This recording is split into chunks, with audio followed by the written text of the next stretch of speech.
Hey there, welcome to Leather Tooling for Beginners, where we are tooling up a new project each month. This month we got a cool little project. The pattern is available if you want to tool along with me or tool this up at a later time. The pattern is available in the Leather Life community. If you're not a member of the community yet, there's a link to that in the description below. You can jump in there, and then there's a tab that says Patterns and Materials. This is patterns right in there for you to download. And what this is going to be is a glass carrier. So eyeglass is like a sunglass. This will be a hanger. My thought is that it goes in the pickup, is where I kind of came up with the idea, as I needed a spot to put my glasses at. So we'll be able to hang our glasses in there, and then when you take your glasses off and you wear them, you got a nice tooled piece hanging in there, not just some string hanging there. But this is part of a series, so don't miss the next episode if you want to see all the dye and finish process, as well as how I construct this and make it a useful product.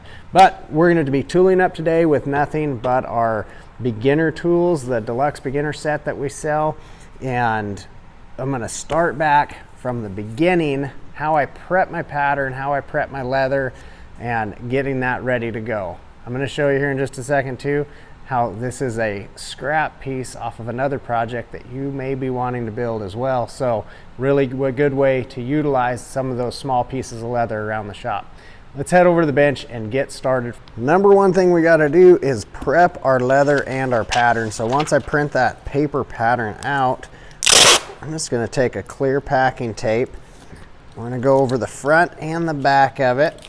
This is a step you may not see in some of our other videos. We talk about it, but I wanted to take time just to show you how I go about doing that. I'm going to tape that over, and then I just trim that pattern right up to the edge on my line. That way I can line that up easily when we go to transfer that pattern here in just a minute.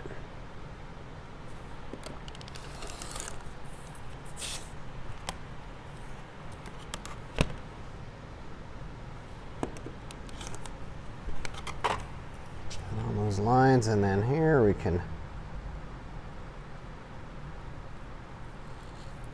I almost roll my paper just as much as I'm moving that knife too. Helps get around those curves nice and smooth that way. All right, we have our pattern ready to go. Now for leather, this is what I love about this project, is that we can use scraps off of belt ends. This is great. Scraps is what we make other projects with. It's not something that we throw away. So getting an idea of where we need to be, I believe this is 7 inches, if I recall right from drawing the pattern. Yes, so 7 inches long is what we're going to need there. But seeing as how I already have a squared off end on this little scrap piece, I can just run that pattern down and use this as an example here, or as a pattern just to mark that off. I'm going to make my mark on there, and you can either mark this around with your pencil and cut that with your knife, or if you happen to have an end punch like this, we can simply use an end punch in place here too. So I'm going to line that punch up, make sure my edges are lined up good, and we'll hit that down. Okay, so now we got a lot smaller scrap. That can go to the earring pile or something. Before I take that to the tooling bench, last thing I want to do is tape the back of this. That way we don't get any stretch while we're tooling that. Along there. Pro tip, always fold that tape. Frustrating. I hate chasing the end of it, so I always put a little fold in there. Now I'll come by, just trim the excess off there so it doesn't fold up and get on top of the leather. Now we can take our leather and our pattern over to the tooling bench and get started here. To transfer our pattern, we want to make sure that leather's cased down good, so we're just going to wet it down here. And this is just water that I have on my sponge. I'm watching to see how quick that water's absorbing. That's what's telling me how I'm doing as far as casing my leather, how much moisture we're getting in there. the quicker it absorbs. Like right at first, when you first put it down, it absorbs really quick. You're just getting that top layer wet. And what we want to have happen is we want that water to absorb down in there. Now I don't want it soaked all the way through looking wet on the back, but we want that moisture down into the leather. That's going to allow it to take that tooling, make it cut easier, get a nice burnish, meaning the color, the darker color we get from our tooling when we strike tools down.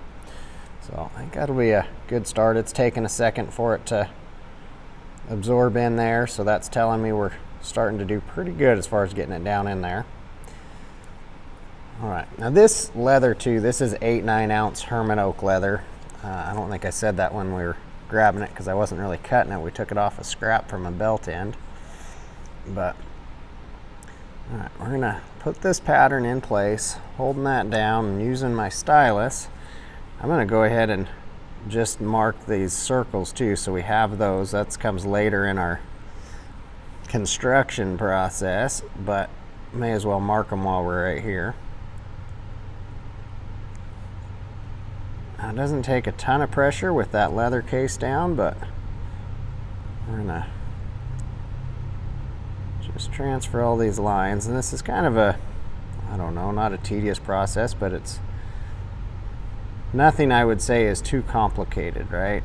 That's why we generally don't show it a lot on some of the other videos. We can kind of skip over it, but this pattern here I thought was the perfect size just to run through my entire process start to finish. Now one tip too, as you're getting started, these background spots that are shaded, let's go ahead and just put a dot in those. That's going to help as you see those backgrounds later on when we're tooling.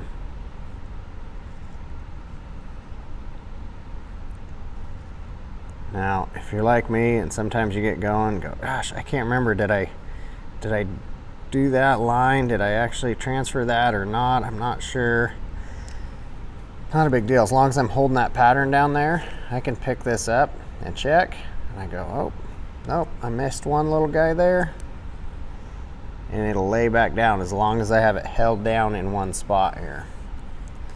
So again, I can hold it down on the other side and check this end. Not a big deal.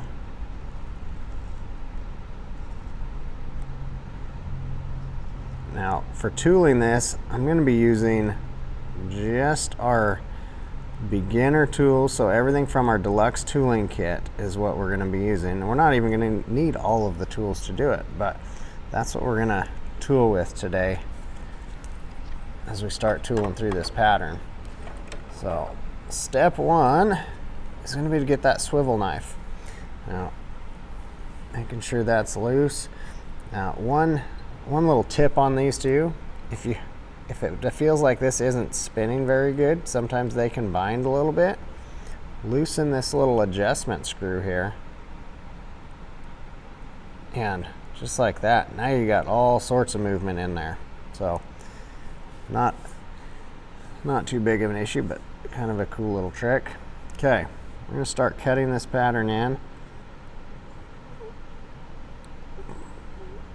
I'm getting my smooth cut in here by turning my leather, turning that knife, moving my hand. I'm going to try to start fading these cuts out.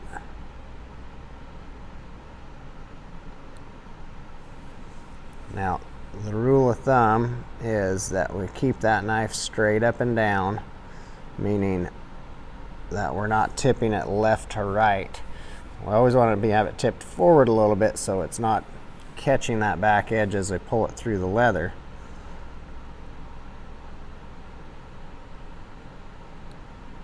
And then to fade those cuts like that, we're just lightening the pressure.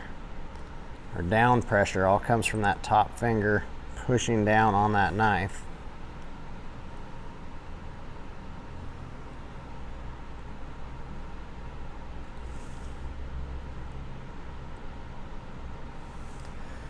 Now, you'll notice I'm not connecting my cuts.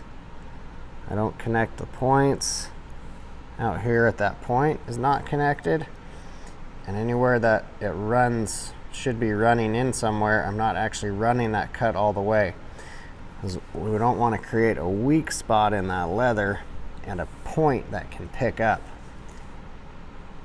When we go to bevel, you'll see how we bevel that to where it looks like it's cut all the way, but it'll actually have the full strength of that leather holding it down. And one thing to notice on the pattern here is where I can see people get caught up sometimes. Make sure you keep an eye on your pattern on which line's on top of what.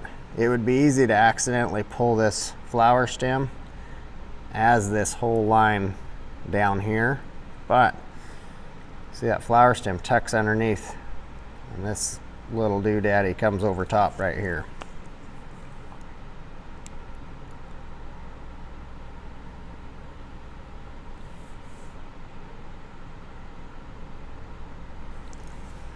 And you might notice on some of these lines, I'm not perfect right on my transfer line. I might come off of it just a little bit.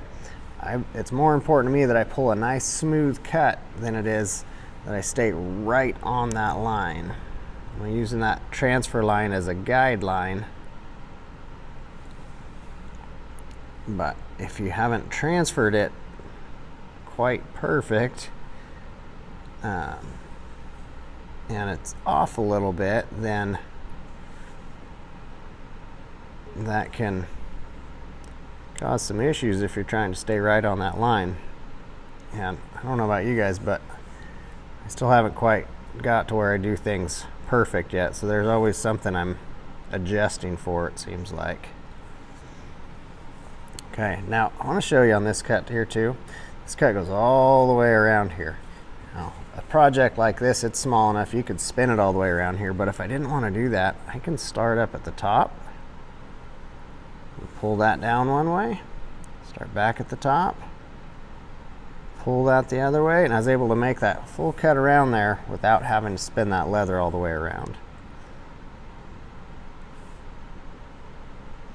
So that little trick comes in very handy doing something bigger or a big long belt and you can't spin all the way around very easily. Just handy trick to have in your back pocket there. So moving on, the next tool we're going to get is our bevel, because we're going to start pushing leather down, which will help pick things up and start layering some things. So the large bevel out of this kit, that's the one I'm going to grab here. Now we want to, on the outside edge, anything on the outside we can bevel out. Anything that's touching a background spot, so that's why we marked those little background spots, that tells me that I bevel towards that background, because the background's the furthest thing down. So what I mean by bevel towards, so here's that background spot, you can see that marked right there. On your bevel, there's the flat side, which that's the side I want you to keep towards you at all times. And then there's that beveled edge that's going to be pushing the leather.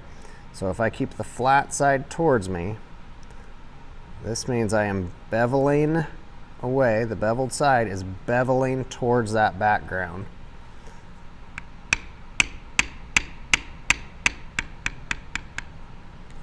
So that's pushing the background down, which in turn picks that vine up when you're talking about layering things.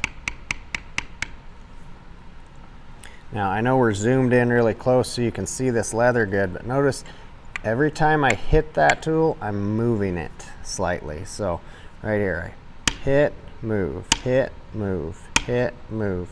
But I'm not moving at the full length, I'm just barely moving that.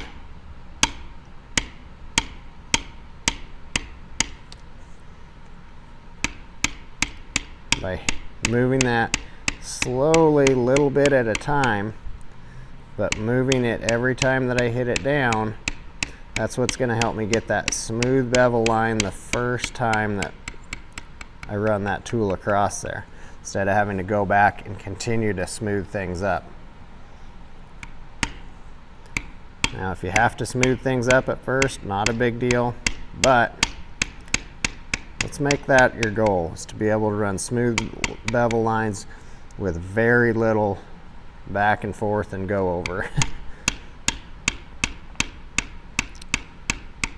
Most times when I see people starting and having trouble and having to go back and forth over things a lot, it's because they get in too big of a hurry and don't get the timing right between their left hand and their right hand, and they're not working together.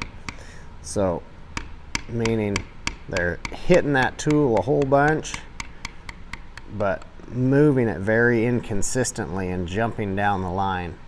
So you're hitting it maybe 2 or 3 times in one spot, and then you'll skip it over and not hit it somewhere else. So we gotta get both hands working together, and that usually comes, like usually meaning 101% of the time, I think, by slowing down and getting the muscle memory as that works together. So just slowing down as you start,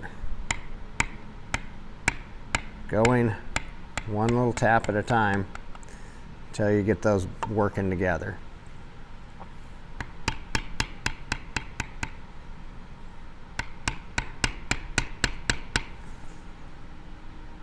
Now, you see I kind of tipped that a little bit as I came back here. I broke the rules. The rules are you keep that bevel straight up and down and don't tip it.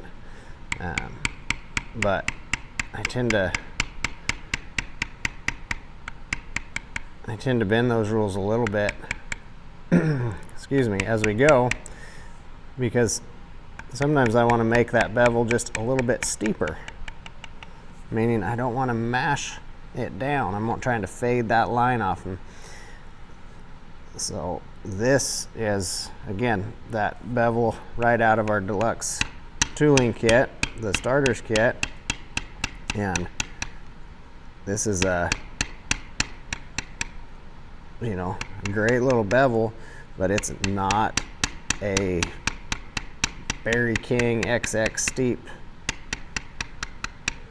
bevel. You hear me talk about those sometimes in other videos. You know, that bevel, you're not going to have to tip that because it's a really steep angle on it. You can really fade things out.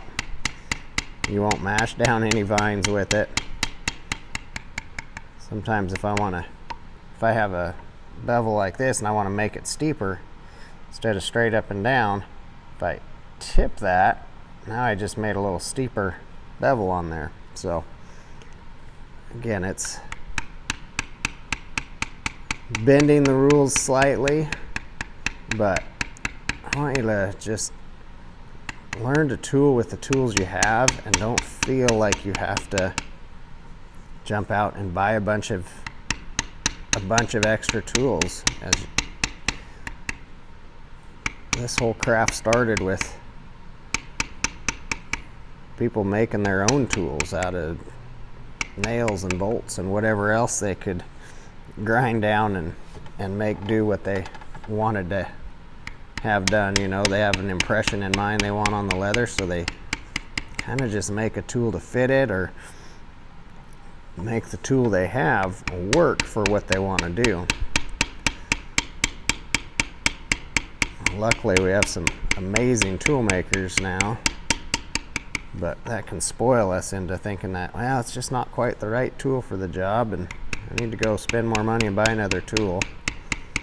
Which, if you want to do that, by all means, I'm not discouraging you. There are lots of fun tools to buy out there. But if you're in a position like I was when I started, I couldn't afford to do that. I had to just deal with what I had. You know, now as I've gone along, I've been able to splurge and get more what I consider luxury tools, but at first we got to just make do with the handful of tools we have and figure it out. But it's where these kits we've tried to put together a good variety of tools and some tools that can serve several purposes.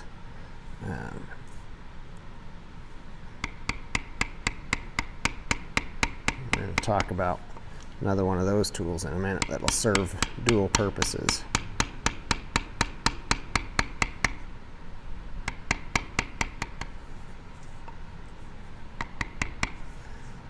Now you'll notice this little piece is wanting to walk around on me a little bit. As I'm tooling, it's a small piece. I'm anchoring down with my fingers right here to help hold that in place as I'm beveling, but even at that whole piece can slide some as I'm moving around there. I have a little weight actually sitting right here that works great, but I'm kind of wanting to show you guys how to do it without that. But this is just a weight filled with just some scrap leather filled with lead shot. I have another one filled with BBs, just like for your BB gun. And anything you can get for a weight, you can set down on a corner of a project and that'll help. But it's also doable without a weight. So that's kind of why I'm doing this project this way. But as things are moving, if it's trying to walk around there as I go, I don't panic. I just continue to work down my line, let it kind of shift as I'm going. I'm just watching on my line.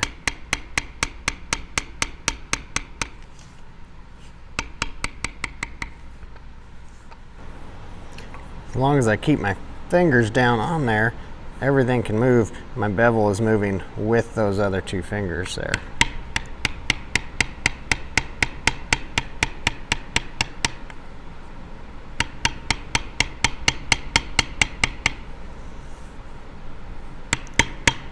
Now, most of the lines in here, you're going to be able to get with this one bevel pretty darn easy. There are a couple that get a little bit small and tight for this bigger bevel. I'm going to show you which ones those are and kind of two ways to go about that.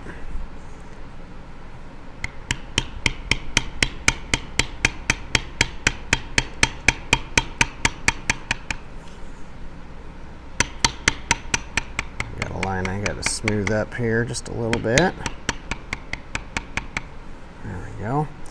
Now when we get down in here, there's the inside of these curves and then this little guy here that gets a little tight. Now what do I mean by tight?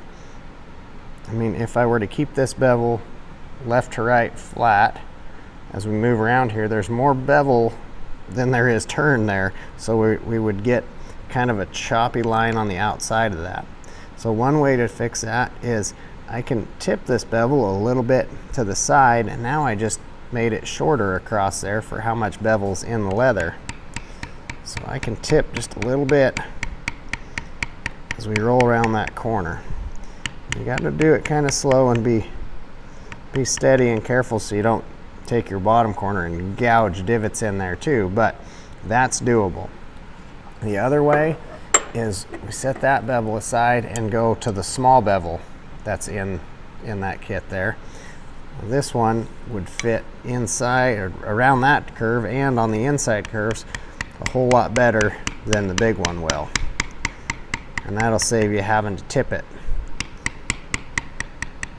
And we can walk right around that inside curve there. And there's one other kind of inside curve right down here around the bottom that we want to just bring right around that edge. Get that look that we're after of that being rolled up underneath itself. Okay, now if your leather's starting to get a little dry on you, meaning you're having to hit harder to get that same dark impression, you can feel your tools dragging a little bit, it's not a problem. We're just going to come back and re-wet this a little bit. Now I did actually have to stop my camera there in the middle. I ran out of storage on my phone. I needed to work on that. But if I didn't have to pause in the middle, my leather probably wouldn't have dried out so fast. So don't think that if you're running, you're gonna have to wet it down right at the same point I did. You may still be fine, but you could also take a lot longer to bevel as you're getting started, and you might have to wet it down a couple times while you're beveling, and that's okay too. All right, we're letting that water kind of sit in there just a little bit and let that absorb down in there. If I go back to tooling too quick, it can be a little mushy on top, and we don't want that. But the next tool we're going to go to is, I'm going to actually go do the backgrounds so those stand out away and we can see things a little bit clearer. Now, if you lost some of your background marks, you can always double check with your pattern. It's the shaded in spots. But we're going to use this matte backgrounder here. And you know, I think we used that last month. Maybe we'll switch. We're gonna do the bar grounders. What the heck? Let's try the bar grounders here. So the bar grounders are these ones with the little tool, the dots in a row on there. That's our other background option. Now with this, we're gonna want to just fan it within a space. So right here, I'm gonna use this one on the left. I'm just slowly moving that over, one little hit at a time, to line those up.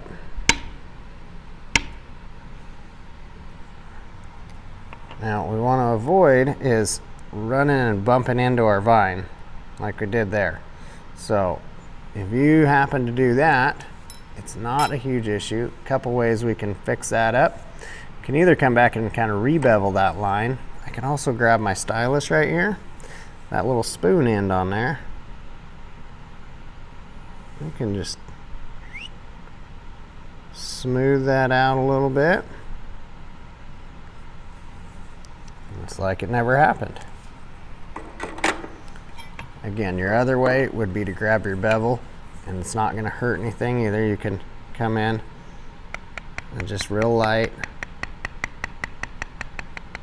touch up on your lines, and that'll crisp everything up as well. So not a problem either way. So I get down here, and we're just kind of fanning that in place. We don't want to crisscross and turn that back and forth to fill our space up.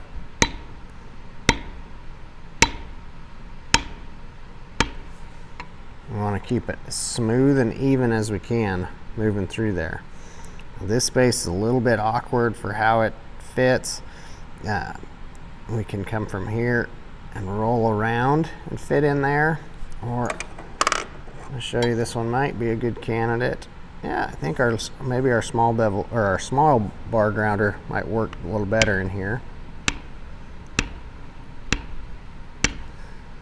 Watch here, I'm just going to continue up one side. Now we still have an open area. I don't want to turn that a different direction. We're going to keep it going the same direction, and we're going to slide down to fill this spot.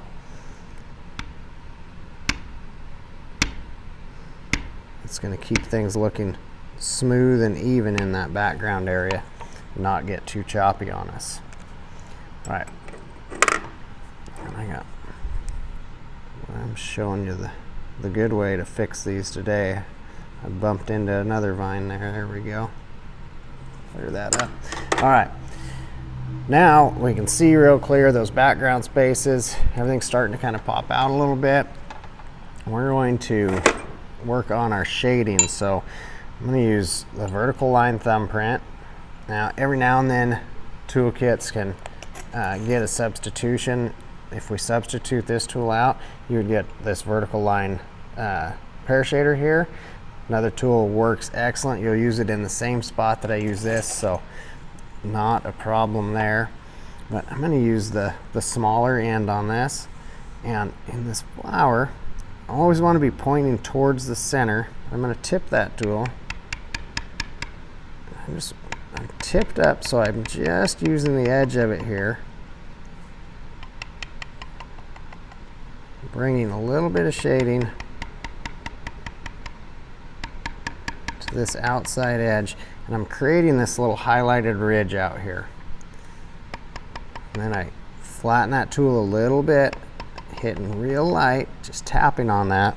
And that's what's helping to fade that shading down towards the center. Now I'm going to come to this side where there's a rounded edge. I'm going to get a little bit there, and I'm going to lighten up.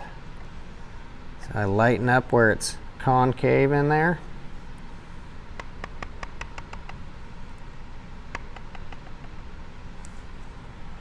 All right, now that just brings life to that pedal there. Okay, so moving around again, this rounded edge. That's where we're going to put a little bit of that shading. Fade it down into that pedal. This rounded edge here, looking for that highlighted ridge. And then I fade off up here towards that concave area. It's starting to get that rise in that pedal there where the concave area is, right in there.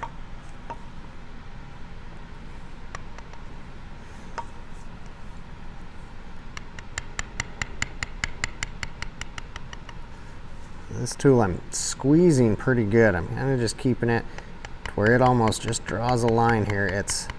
I'm hovering it just above the leather, just right at the surface of that leather. If we really try mashing it down and hitting it, then we're going to be gouging in there and getting caught up and dragging and creating the little chatter marks, and we don't want the chatter marks.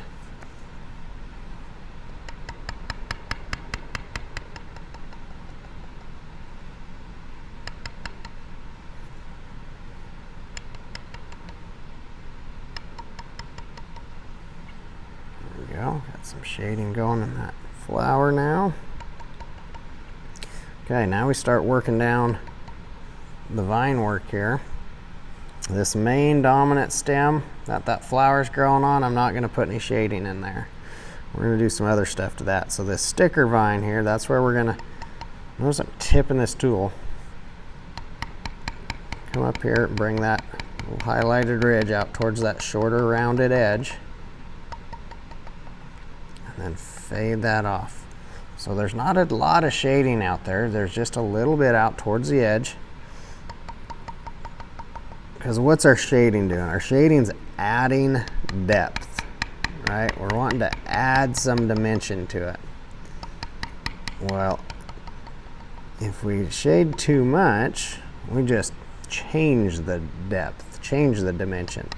So like our background area, we just whack those backgrounds down, kind of matted that whole space down. That changed the dimension, but it didn't add dimension within something. So we're wanting to, if we're wanting to add dimension within a vine or within a petal, the area you don't shade is just as important as the area you do shade. So getting too carried away, even for the best of reasons, trying to smooth it out, if we get too carried away and get too much shading in there, all you've done is mash it down and kind of change the depth in there. All right, now on the rounded part of these two little swirls, I'm not going to do anything, but the inside, that little part that's curled underneath, I'm going to really tip this good. I don't know if you can hear that, but I'm hitting that tool a lot harder in there as I have it tipped. See how much depth we can put down in there, that curled under that back side. The same thing here. I'm going to really tip this tool and get after it a little bit. Get that underside pushed down under there. I got one little kind of sticker vine here, this little filler. Put a little shading on either side of him. Just kind of create a little texture in there. I got just a little choppy line. I can fix that by just running back up it nice and light. There we go. All right, next tool, let's switch it up. This pattern's going to tool up pretty darn quick. We're going to go to cedar. So I'm going to grab this cedar tool here. We're going to make a flower center out of this because I think that this cedar the center might be a little bit big for this type of flower. So I'm going to put one seed right here in the center of that. I'm going to hit it down pretty decent there. Now you could do this two ways. We could leave it like it is, or we could stack around with this cedar and create a little seed cluster in the center. So which one do you want to do? Awesome, let's do a seed cluster. I love it. Thank you for the feedback. I'm going to put it just over to the side, hit it down pretty good. I'm kind of putting the edge of that tool right in the edge, right next to where the other one was, just trying not to mash into that seed. Remember what your first one was that you're actually going around so you don't get off-centered. But now we've created that little seed cluster there. Hey, I like it. But now we got to get it blended into the rest of that flower. While I still have this cedar, I'm going to put one little seed right down here in that dominant stem where that comes in at there. And we're going to add to that in a minute. But for these ones up here, I'm going to go back and grab my small bevel.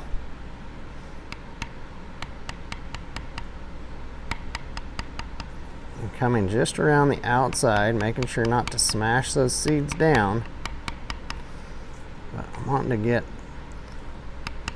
a little bit of that leather beveled away from that seed cluster here.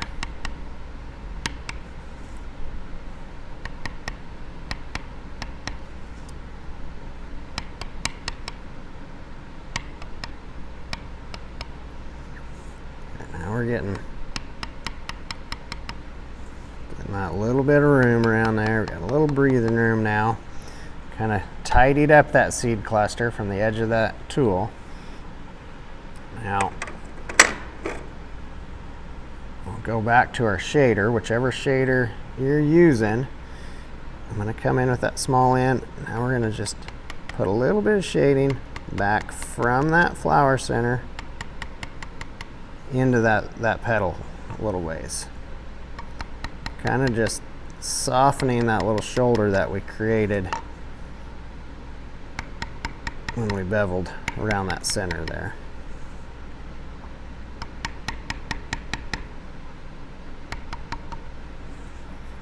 Okay, we're looking even better. Here we go.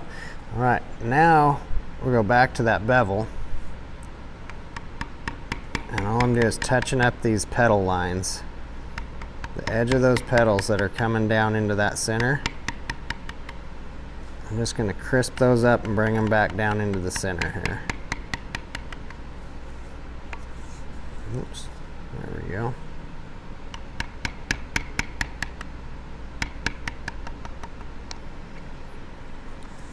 There, now we just create a little seed cluster center with that cedar.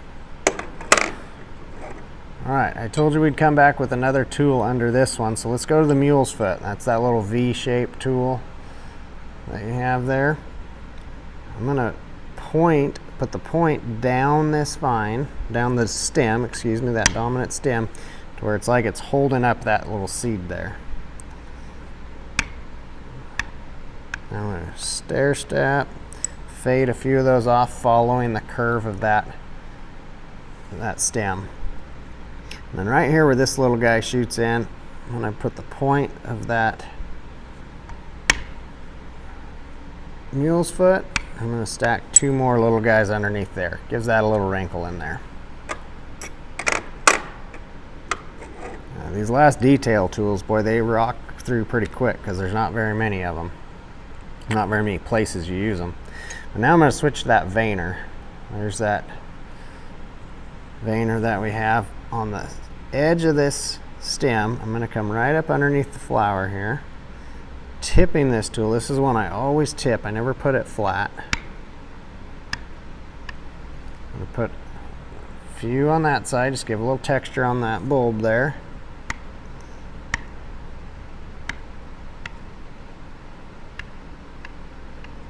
And I fade that off down the outside of that stem as well.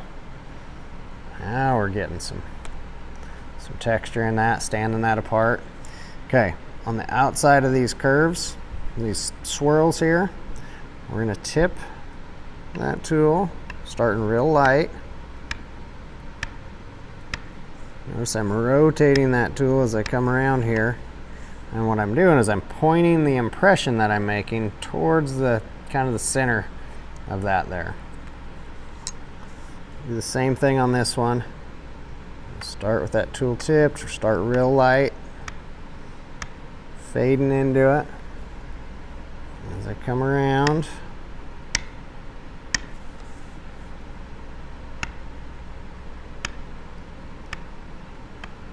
and start fading back off towards the end of that. Just a little bit on that outside edge. I don't want to cover up the whole vine all the way across that, just a little bit out there. All right, last step. This is my favorite step. It's the decorative cuts. We're gonna come back here with your swivel knife again, and we're gonna make sure this is adding to our pattern, not taking away from it. We want to add some flow. So just a few cuts in the right spot's gonna be a whole lot better than a lot of cuts in the wrong spot. So starting off these sticker vines here, we're just gonna put a light cut here, that shorter one up where the shorter line is, and then a longer one's going to come down here. Starting those cuts deep, fading them as we go, always having curve to them.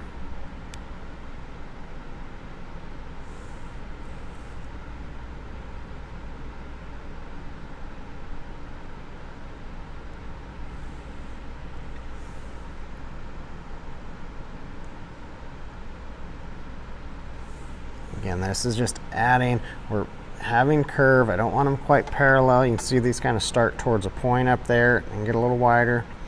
They're pulling back down that vine, back where it was growing from.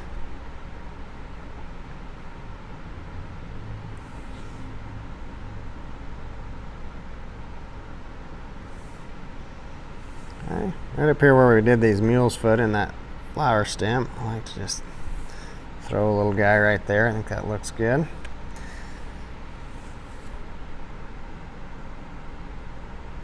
Put a couple little cuts in that, kind of that pod there. And now on these swirls, I'm going to come towards the point. I'm going to bring my shorter cut around kind of at the edge of where that veiner came in. And then my longer one's going to come down underneath that. This guy, I'm going to have room to probably stack two of my shorter cuts. So I'm going to start towards that point, pull one shorter one, and I'm not going to come down here. I'm going to actually come out again and up so they stagger. And then I'll come back for that longer inside one that pulls around there.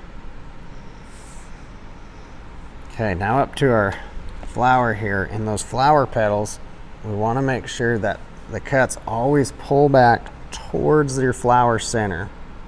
So I'm going to use kind of the concave part of these petals as my start point to look at.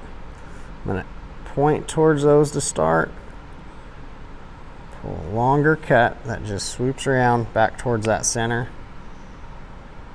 Stack a couple little short ones on that outside of it. I'm going to keep them simple. I'm going to just roll to the inside. And so see how I started wider, curve that cut and pulled it. We're pulling them towards each other and down towards that center.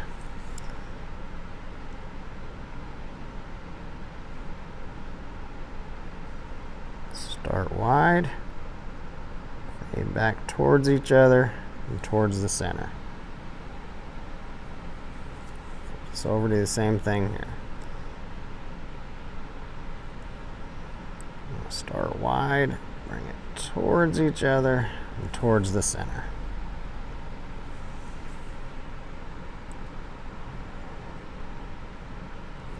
Start wide, towards each other and towards the center.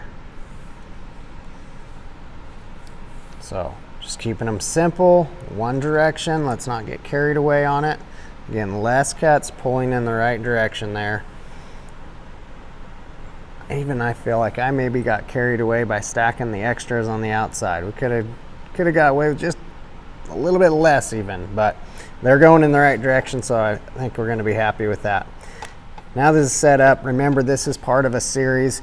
If you enjoy this, be sure to check out for the next video where we're going to go through my die and finish process and finish actually constructing this and putting this together. And again, this is going to be that eyeglass or sunglass holder where we're going to be able to put that through there and hang this up in the pickup or wherever you want to do for storage. So appreciate you guys hanging along.